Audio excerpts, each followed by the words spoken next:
रणवीर इलाहाबादिया के पीछे तो पूरी कायनात पड़ गई है। ऐसा क्या उसने क्राइम कर दिया जिसकी वजह से उसके पीछे पड़ चुके हैं लोग, मीडिया और यूट्यूबर्स भी।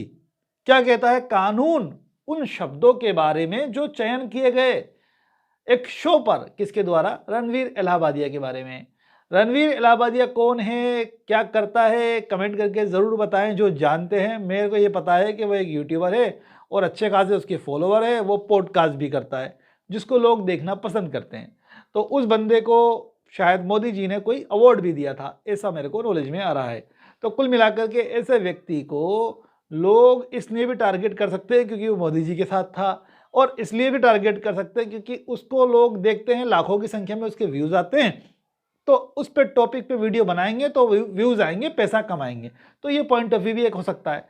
तो मैं जब देखता हूँ कि रणवीर पे जिसने भी वीडियो बनाया इलाहाबादिया के ऊपर, वो सभी के लाखों व्यूज़ आ रहे हैं, तो मुझे लगा कि कहीं ना कहीं ये इसको बेच के खा रहे हैं। कानून क्या कह रहा है उस सिचुएशन पे, वो मेजर चीज़ है। क्या कहता है कानून?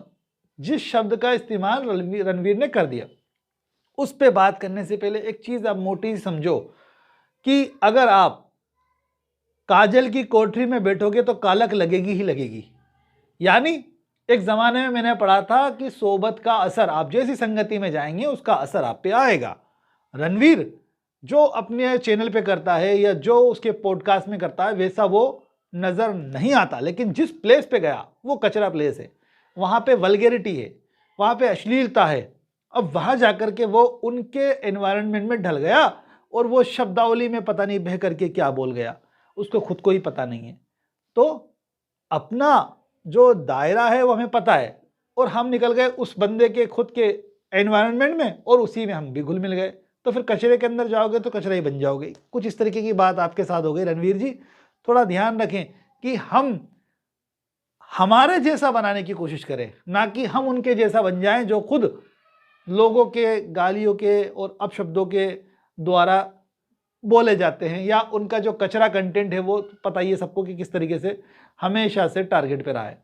तो जाने कौन सा वो शो है, कोई रैना का, समय रैना करके कोई शो है, तो उस चैनल पे जाकर के जिस तरीके की वल्गैरिटी होती है उसी में ये भी बह करके शब्दों का चयन कर लिए कि साहब अगर आप जिंदगी भर अपने माता पिता को सेक्स करते हुए देखोगे या कभी तुम उनको ज्वाइन भी करोगे सेक्स करने के लिए, कुछ इस तरीके की शब्दावली का उन्होंने चयन किया जो देखने में ही अशोभनीय है। मतलब उससे शोभ उत्पन्न होता है, चिढ़ होती है, इस तरीके के शब्दावली का प्रयोग कर लिया गया। अब इसको ऑब्सीन काउंट कर सकते हैं हम भाई, एज ए अगर हम लॉ में लाना चाहते हैं कि ऑब्सीन एक्ट है ये, तो ऑब्सीनिटी में आ सकता है ये। तो ऑब्सीनिटी के लिए कानून है, कानून बनाया गया है कि अगर कोई ऐसा करेगा तो क्या होगा। भाई नया कानून जो कि हमारे बीजेपी के राज में नया कानून 3 क्रिमिनल लॉज में चेंजेस हुए हैं जो लागू भी हो चुके हैं। पुराना 294 और नया 296 BNS, पुराना आईपीसी का है 294 और नया 296 BNS, जिसमें ये बताया गया है कि अगर कोई व्यक्ति ऐसा कार्य करता है, अश्लील कार्य करता है, चाहे वो गाने पवाड़े गा करके करे, उच्चारण करके करे, शब्द बोल करके करे, लिख करके करे, ऐसा अश्लील कार्य वो कर रहा है। ऐसे अश्लील कार्य बहुत हो रहे हैं, रोज हो रहे हैं, एवरीडे हो रहे हैं। अश्लील गाने शब्द वहाँ स्पेसिफिक लिखा हुआ अश्लील गाने, देयर आर सो मेनी अश्लील गाने अवेलेबल ऑन यूट्यूब, बट हम किसको पकड़ रहे हैं? उसको पकड़ रहे हैं जिससे हमें व्यूज मिलेंगे। यानी ये मीडिया चैनल वाले, इनकी रोटी और टीआरपीसी ऐसे लोगों से चलती है जिसको बेच के खा सके। अब समय रैना एक बड़ा यूट्यूबर है जिसके चैनल पे ऑलरेडी मैनी 100 जब लाखों में व्यूज आते हैं, तो और वो पॉपुलर भी है, तो उसको अपन बेचेंगे तो बिकता है। तो इस वजह से मुझे लगता है पीछे पड़ गए उसके, जबकि कानून में नियम है कि कोई अपराध करेगा तो इस तरीके से उसके खिलाफ कार्रवाई होगी। तो 296 में बता दिया गया है कि अगर कोई इस तरीके के शब्दों का चयन कर रहा है और प्रकाशित कर रहा है इन पब्लिक प्लेस, यानी पब्लिक में वो कर रहा है, पर्सनल में करता तो कोई फर्क ही नहीं पड़ रहा था किसी को, लेकिन पब्लिक में कर दिया, सोशल मीडिया पब्लिक के अंदर ही आ रहा है, या रोड पे करता वो पब्लिक प्लेस के अंदर आकर के, तो भी 296 में हिट हो जाता मामला, और जिसमें 3 महीने तक की सजा हो सकती है, या तो इसको इलाहाबादिया को या जो लोग उसके साथ इस एक्ट में शामिल थे उन सभी को, या फिर फाइन हो सकता है जो कि 1000 रुपये तक का हो सकता है, या दोनों चाहे तो कोर्ट कर सकती है। लेकिन एक सिचुएशन में, क्योंकि ये सोशल मीडिया पे है, ये इंटरनेट की दुनिया पे है, तो ऐसी स्थिति के अंदर आईटी एक्ट भी हिट हो सकता है, और होना तो चाहिए हिट।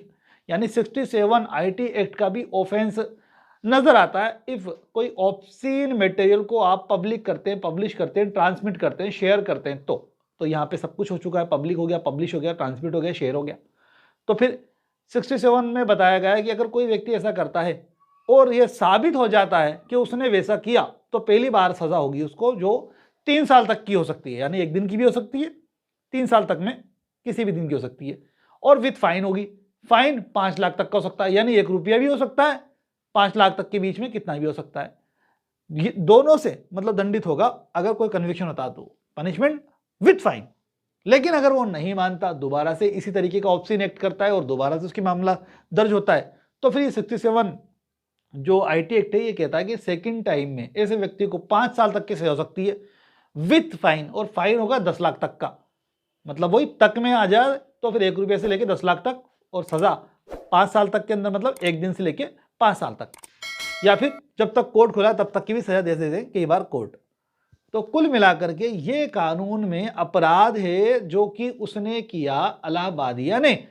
अगर वो साबित हो जाता है तो, अभी तो ये आरोप है कि उसने वैसा किया, एफआईआर दर्ज होती है तो इस तरह से कार्रवाई की जाएगी, पुलिस के द्वारा एफआईआर दर्ज होगी, लेकिन इसमें गिरफ्तारी का प्रोविजन नहीं है, थाने पे जाके छोड़ना पड़ेगा, जमानती अपराध है, कोर्ट में केस चल सकता है, साबित हो गया तो पनिशमेंट, साबित नहीं हुआ तो बरी।